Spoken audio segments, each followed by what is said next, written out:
Alright, we're going to tackle section 6.6 today. And there's a lot in here. I'm going to break this up into two videos so we can see it all. It's called Analyzing Graphs of Quadratic Functions. Well, let's first of all take a look at, originally, a quadratic function form that we gave you looked like this. ax squared plus bx plus c, where a, b, and c are integers. This is called standard form. Okay? Sometimes they call it general form, but it's standard form in our book. Standard form. Okay? Now we're going to get a new form today, and it's going to look like this. A is still the same. A is not changed.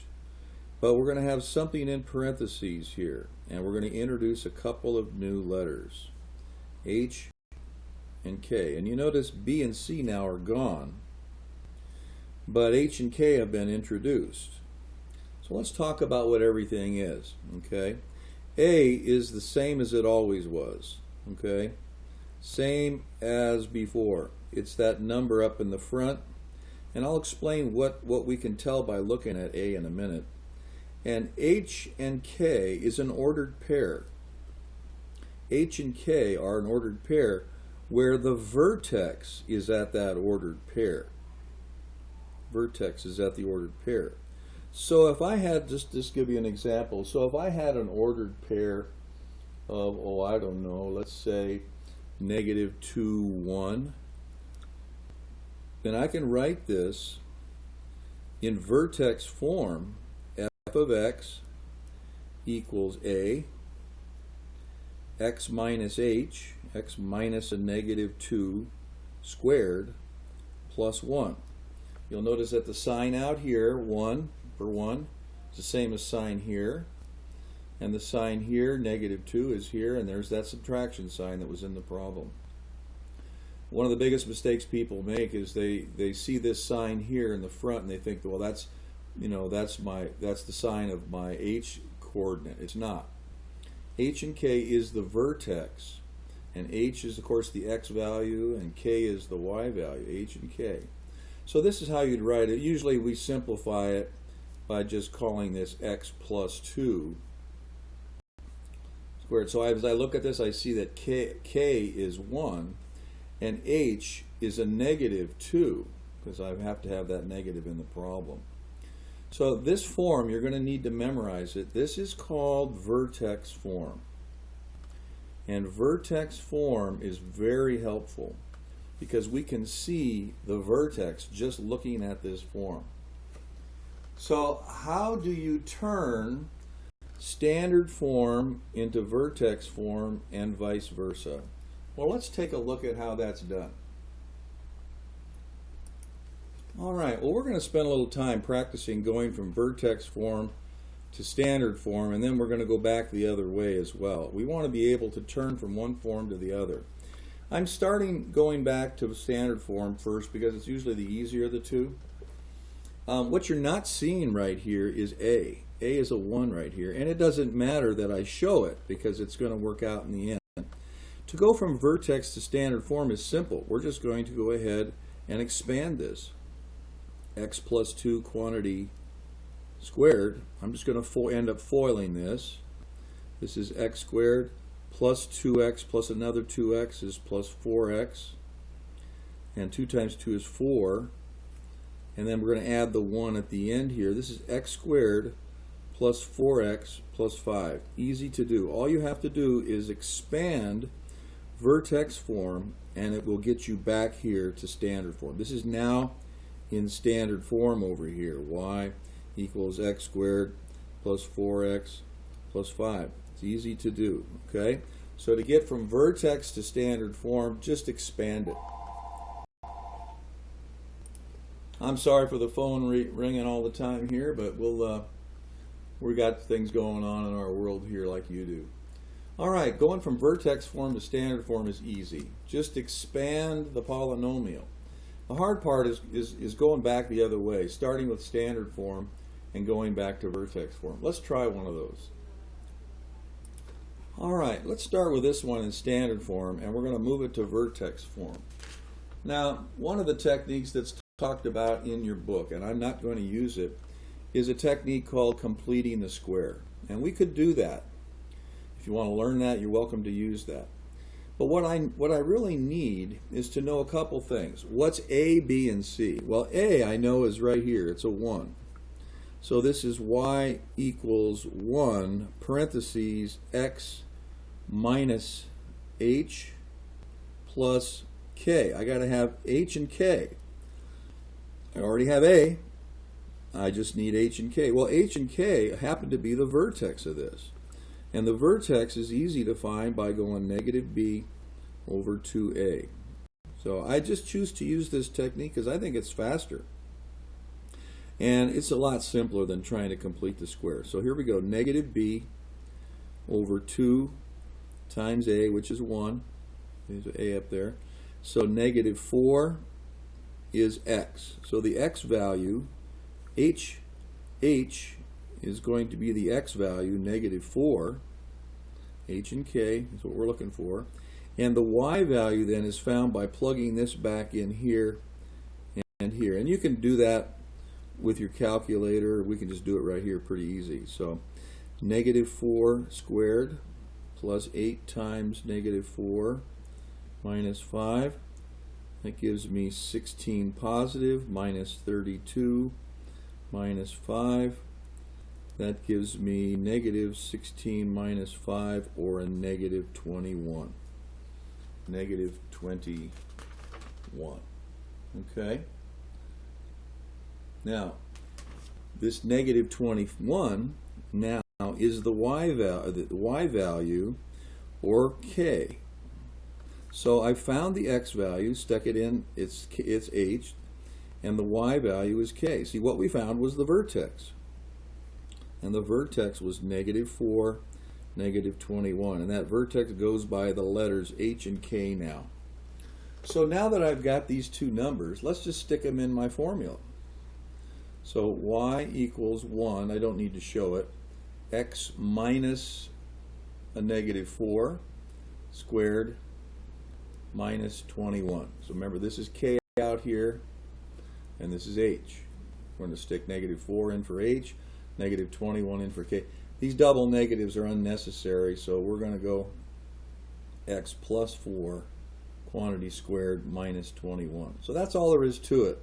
Just steal the a value and then find the vertex, and you got to stick in a, h, and k.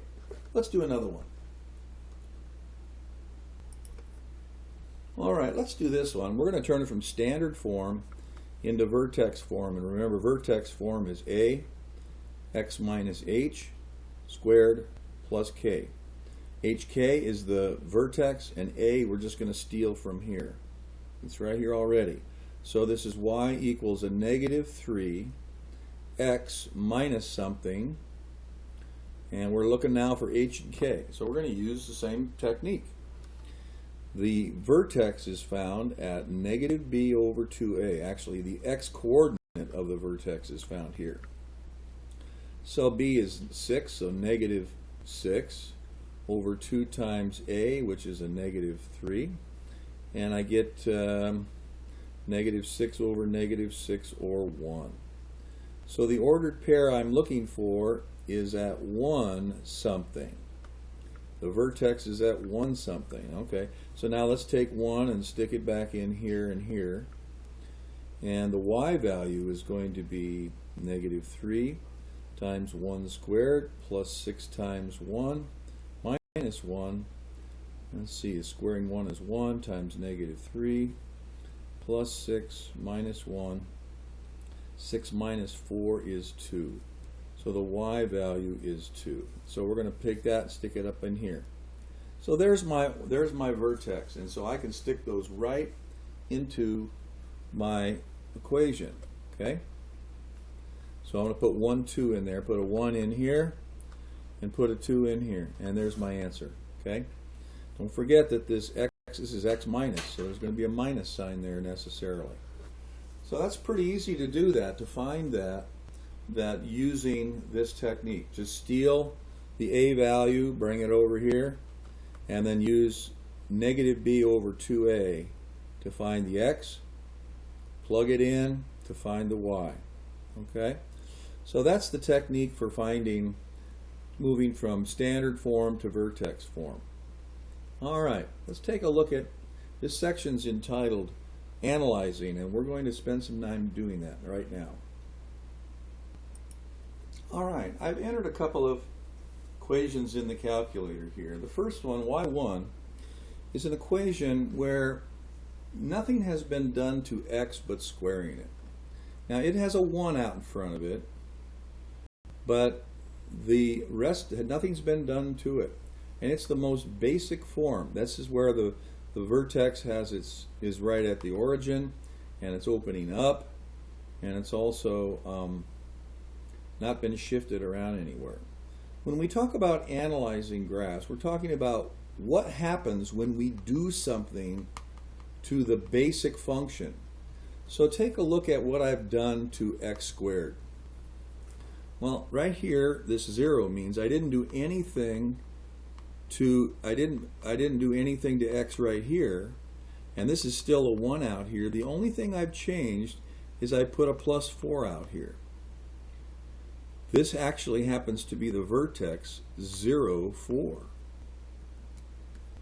The vertex is at 0, 4. So if the vertex on the first one was at 0, 0, this is now shifted up. Let's take a look at what that would look like if I graph these. Now remember, the first one's going to be graphed first, and then the second one will be graphed after that. So let's go zoom standard and watch. There's your first graph, right? And notice that the vertex is right at 0, 0, 0. Okay? Now there's a second graph. You'll notice that the vertex has been shifted up to 0, 4. It's the same parabola. The only change that's been made has been shifted up. Well, what that tells us is that this k value out here tells us whether the graph has been shifted up or down. Let's see what happens if I change this to a minus 4 out here. Can you guess what's going to happen? Let's graph it again. There's your first graph. Now it's been shifted down 4. See that? So the k value out at the end, this number at the end, tells us what's happened to the graph as it's shifted up or down. And that's what it means right now when we talk about analyzing the graph. What we've just done is we've just done what's called a vertical translation. And that k value translates this graph vertically. Okay? You can see all of this on page 323. But that k value will translate vertically. All right, let's make another change here. All right, I've now just changed the second graph here. And I changed this number at the end to 0. I didn't have to write 0 here, but I'm doing it just to emphasize it. But what I've done this time is I have put a number here that changes the equation right inside the parentheses. What I'm doing is I'm changing the value of this function before it's squared. Before it's squared, I'm changing it. Now some of you are looking at that and thinking, well, maybe it's going to shift to the left too. And that would be a good guess. However, it's not right. And I'll explain that in a second. Let's see what happens here when we graph this. There's your original. And there is the second one. Notice the red one, the second one that graphed here, was actually shifted to the right. It didn't shift up or down. I didn't expect that, right?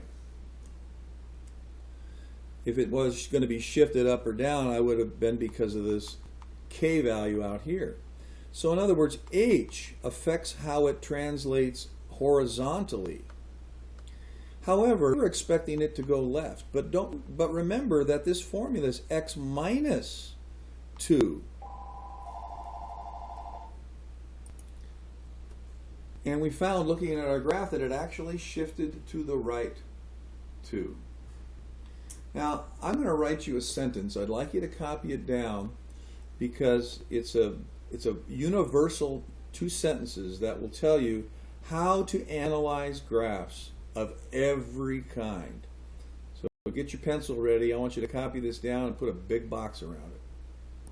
All right, before I give you these 2 sentences, I want to talk about this phrase called the prevailing operation.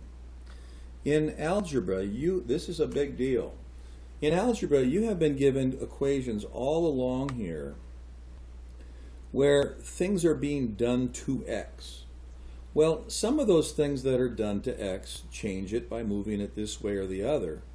But the prevailing operation is the one that dictates what shape it is. So if you look at this graph, x squared plus 2, the 2 is going to make a change to the shape a little bit, but the basic shape is a parabola. And the prevailing operation here is what causes parabolas. Well, it's squaring. Squaring causes parabolas. So the prevailing operation here is squaring. Look at the next one. This is an absolute value sign. Now, we know that an absolute value graph is a V-shaped graph. But the things that we do to it, like subtracting from it or multiplying to it, isn't going to change the fact that it's a V-shaped graph. So the prevailing operation here is the absolute valuing, because it determines the shape of the graph. These other things will just change that shape a little bit, flatten it out, stretch it out, shift it over. Okay? This next one, x cubed minus x squared minus 2. Well, the prevailing operation here is cubing because it's the most powerful thing. Cubing something makes a bigger effect on it than squaring it, which is a bigger effect than just subtracting 2. So the prevailing operation is that thing that makes the shape. As a matter of fact, a cubing graph looks like this. Okay?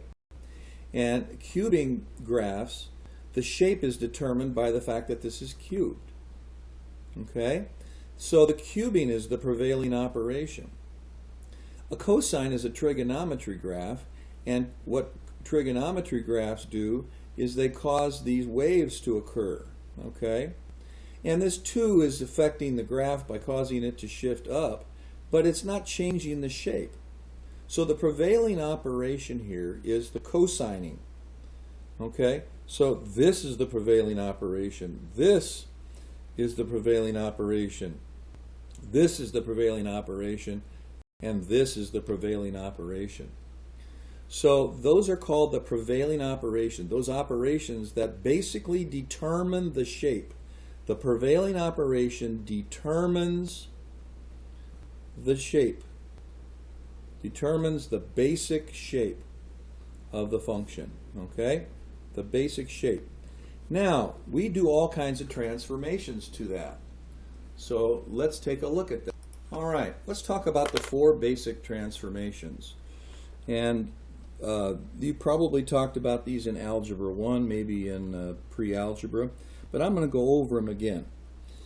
If you had a picture of a shape, let's just put a triangle here, and I wanted to change it somehow, I could cause it to shift to the right or the left or up or down. I could just cause the whole thing to shift.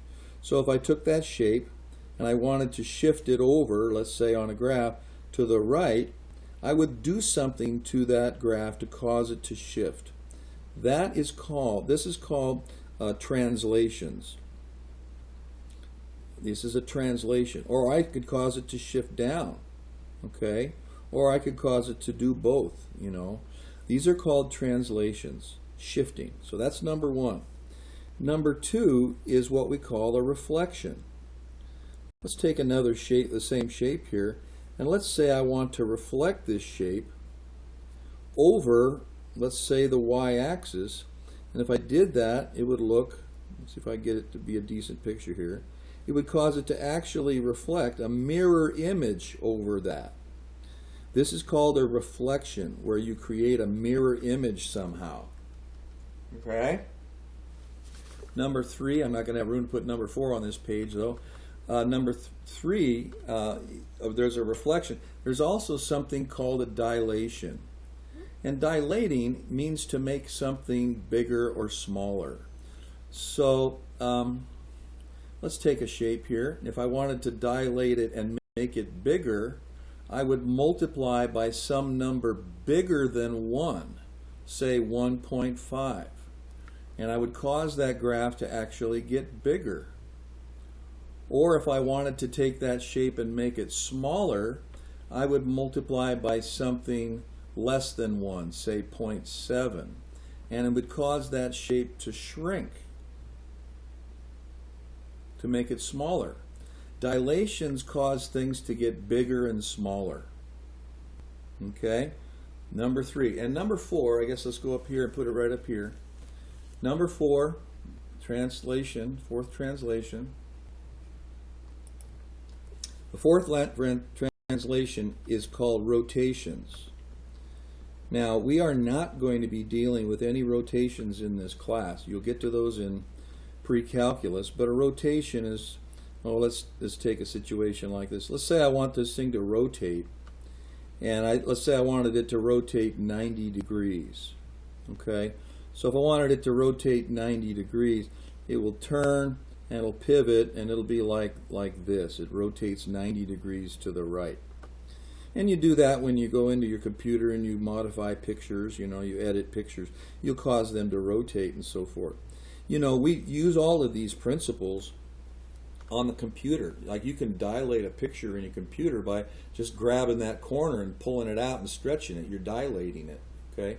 In your computer, you can even make a reflection if you're looking at a picture and look at the mirror image of it. Okay? So we do all of these things with the computer. We're going to spend primarily our time on 1, 2, and 3. Number 1, of course, remember, was called the translations. I like using the phrase shifting it. Now, with all of that foundational material, let me give you the two main ideas here. Okay? All right, sharpen your pencil, because here we go. We're going to talk about 2 main sentences here. Here they are. Whatever you do to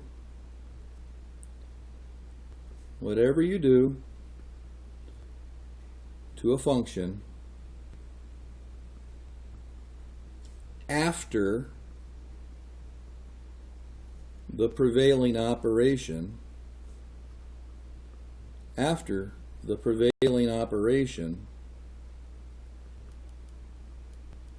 causes it to change in a vertical manner, in a vertical manner. Now, copy this down. This is one of the most valuable tools you'll ever get in algebra. Whatever you do to a function after the prevailing operation causes it to change in a vertical manner. Well, let's take a look at the function that we had here a bit ago. Okay, let's take one of these. Let's take this one. Okay, now here's x. And what's the prevailing operation in this problem? Well, it's squaring. Well, according to the order of operations, what's being done to x?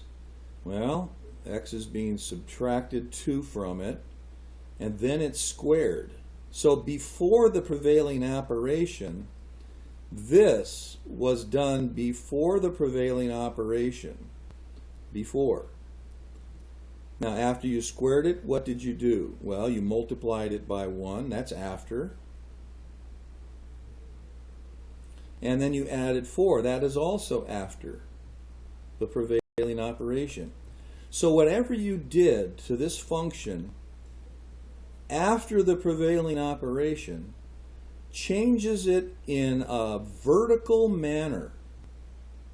Vertical. So this 4 being done after caused this graph to shift up and down. Well, that's what we found. It caused it to shift up and down. And that's because it's done after the prevailing operation. This 2, as you saw from our picture earlier, it caused it to shift. And I'm going to give you the second sentence in a minute where I'm going to use the word before here. And this 1 didn't cause it to change at all because 1 did not affect anything when you multiply by it. Let's take another example of that, okay? Let's do another example here, same basic concept here.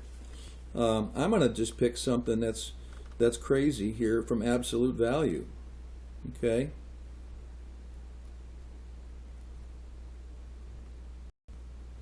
All right, there's an absolute value problem. Same principle applies here.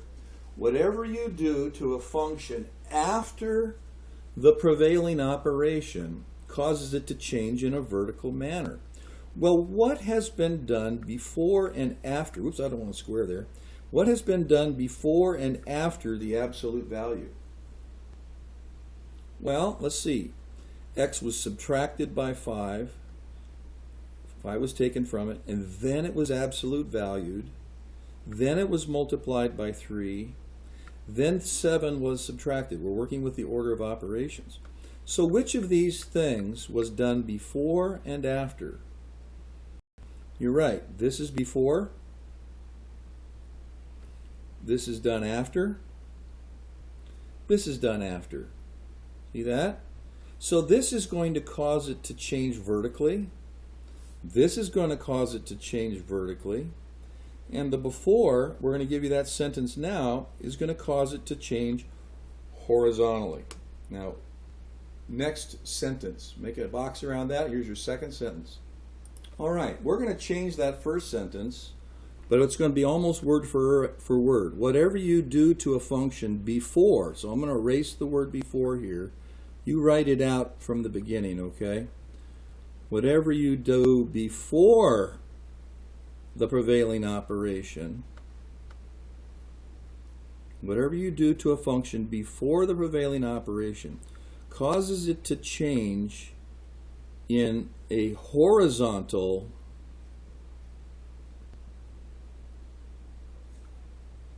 manner in a way we don't expect.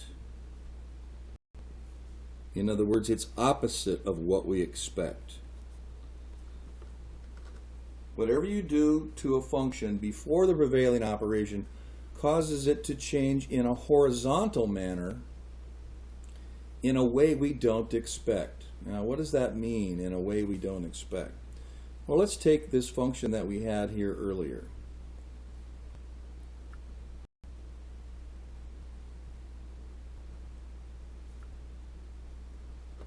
All right, this was the function I put in the calculator earlier. And if you recall, now we can see that 2 is being done before the squaring. Before, so it's going to change it in a horizontal fashion. But remember when we took that up, you thought to yourself, oh, it's going to shift it to the left. But no, it went to the right. Do you recall that? It shifted it to the right. Let's take a look at that picture again. Okay. Here were our two functions.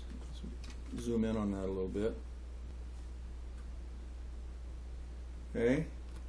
Subtracting 2, you look at that and go, oh, it's going to change it horizontally because it's before the squaring, but it's not going to shift it to the left. Minus sign seems to imply it's going to the left. But look at the picture. It went to the right. And so when it says in a manner we don't expect, it's saying opposite from what the sign seems to indicate. The sign seems to indicate, oh, we're going to go to the left. So as you look at this again, okay, I can tell by looking at this graph that minus 2 means it's actually going to go to the right. And this is actually not going to go up or down. It's going to go up or down none. And this is going to go up or down, this is a dilator, and we're going to talk about that right now. And it causes it to dilate none. Let's take a look at a problem which has got dilation. Okay? All right, I've entered into the calculator here two functions. Now, I put a bunch of zeros here just for emphasis so you can see what's happening. They don't need to be there. I could have x minus 0 or just x, and I don't have to have this plus 0 at the end. But the only thing that's being done to this graph right now is being multiplied by 3. Now notice this is being done after the prevailing operation. So x squared times 3. Prevailing operation again here is squaring. So times 3 means I'm expecting this thing to change in a vertical manner. It's done after the prevailing operation. Well, let's see what happens. Here we go.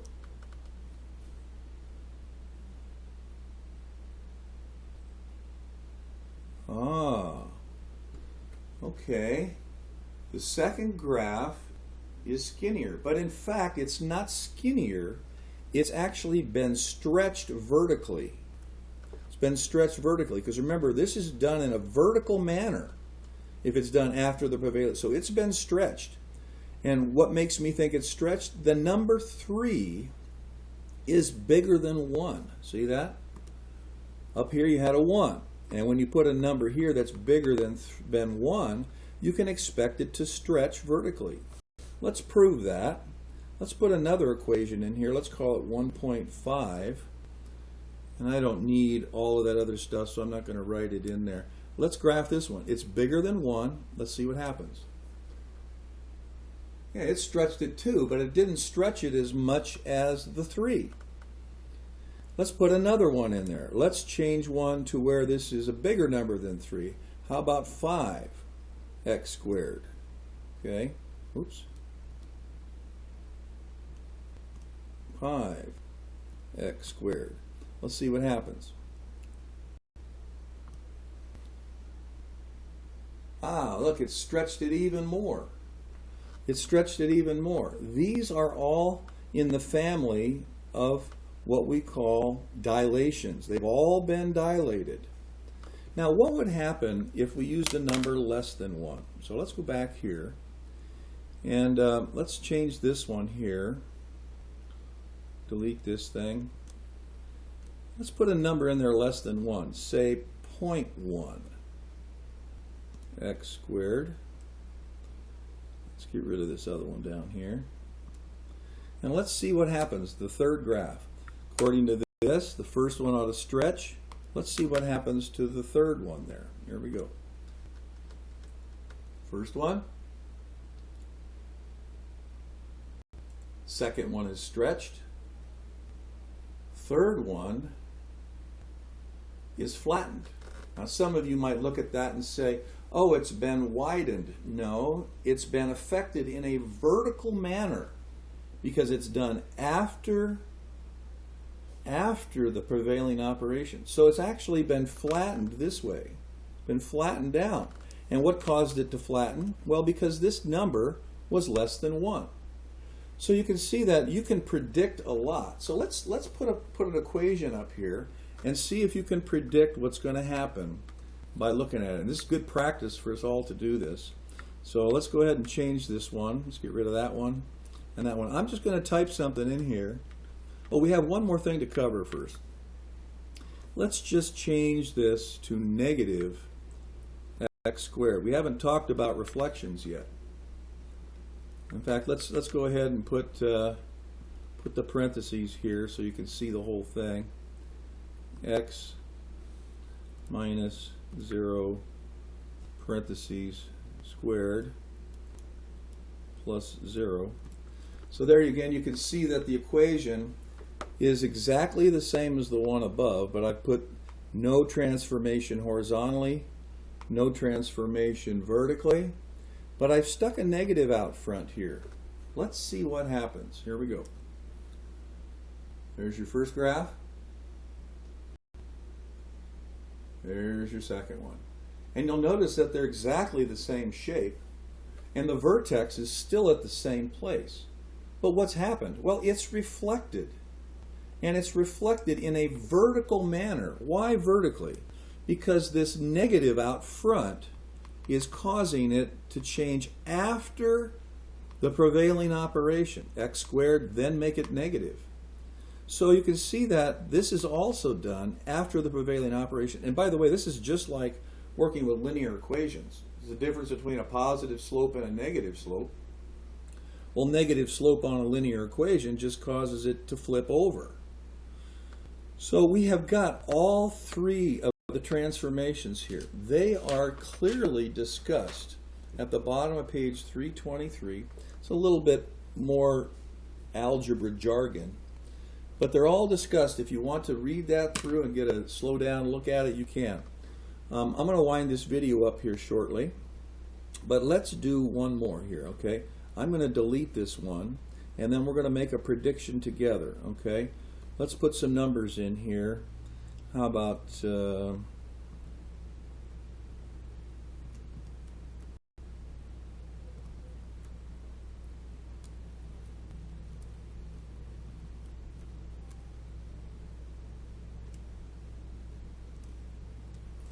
all right, now before we graph this, let's make some predictions about what's going to happen. All right, let's talk about these. I'm going to just write on my screen here. So what's being done before the squaring? Well, adding 5 is done before the squaring, right there. What's being done after the squaring? Well, adding 6, actually multiplying by a negative 0.2 is done after as well. So I would expect these two being done after to affect it vertically, these two. And this one, I would expect it to change it horizontally in a manner I don't expect. So let's see what's going to happen. All right, well, let's start with the 5. I expect it to shift left or right. Which is it? Well, the plus sign implies that, oh, it should go to the right, but it's going to be in a manner we don't expect. So this plus 5 is actually telling you to go left 5. Okay? Out in the front out here, the negative is telling me it's going to flip over. So it's going to aim down, it's going to point down. And the 0.2 is going to tell me that that number, because it's less than 1, is going to cause it to flatten. Pointing down, flattening, vertical manner. Okay? And this negative 6 over here is going to cause it to go down, shift down 6. Now we can see the vertex here. It's at negative 5, negative 6. The vertex is at negative 5, negative 6. So let's see what happens when we graph this. Here we go. Let's get this out of the way.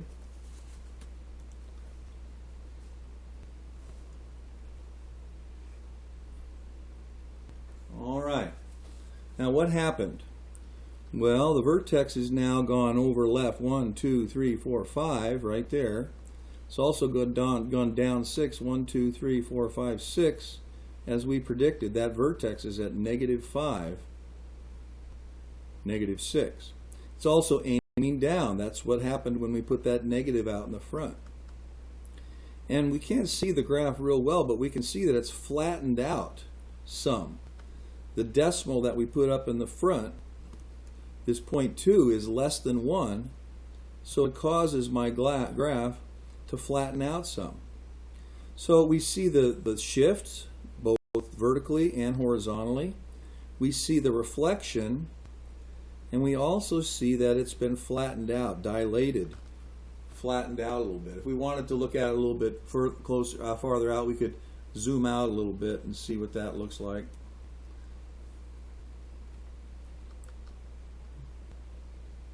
Now you can see, in fact, that the graph is flatter than this one out here. Now, this is a big deal. This is very important stuff. If you need to look at this 2 and 3 times, please do. We've got another thing to talk about in this chapter. Please watch your book and listen to this a couple times. But please make sure you've written down those sentences that I gave you. Let me say them out loud again once for you. Okay? Anything done, whatever you do to a function after the prevailing operation causes it to change in a vertical manner. And then whatever you do before the prevailing operation causes your graph to change in a horizontal manner in a way we don't expect. It's opposite from the way you would expect. So dig into that. You're going to need to spend some time with this. So tomorrow night's assignment is just review. You don't necessarily have to use that review. If you want to use it as another day to go over this, that'd be great. Here's your homework, okay? All right, this was a pretty intense topic. I love teaching it. It's very interesting, but it is difficult for you to hang on to the first time. Please watch it a couple times if you need to. Here's the first assignment, and I'm going to give you another assignment. Tomorrow's number 43. You can skip it if you want to. If you want to, you can skip it because it's a review, and it may not be necessary for you, but just skip it if necessary. And then the assignment after that, number 44, is page 325 again. But I'm going to give you something new in the next video to do that with. All right, enjoy. I hope you took good notes, and see you next time.